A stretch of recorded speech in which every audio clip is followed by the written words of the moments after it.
Ինչու ես չունեմ առկա տեսականի և ինչու չկան տարբերակներ, որ պարզապես ընտրեք և գնեք։ Պատասխանը մի փոքր ավելի խորն է, քան թվում է։ Ես չեմ ստեղծում տիկնիկներ ուղղակի վաճառքի համար։ Ինձ մոտ խաղալիքները սկսվում են ինչ-որ մեկի պատմությունից, իր պատկերացումից, և հենց դրա համար էլ յուրաքանչյուր խաղալիք ունի իր պատմությունը և իր բնավորությունը։ Եվ եթե անկեղծ, սա մի քիչ էլ ժամանակի հարց է, ամեն խաղալիք պահանջում է մոտ 7-ից 10 ժամ ժամանակ, և ես պարզապես ֆիզիկապես չեմ հասցնի ունենալ առկա տեսականի,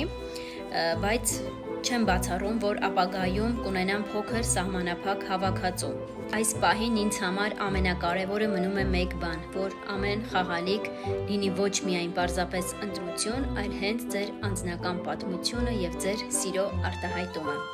Իսկ դուք որը կընտրեիք՝ պատրաստի տարբերակ, թե հենց ձեզ համար ստեղծվածը։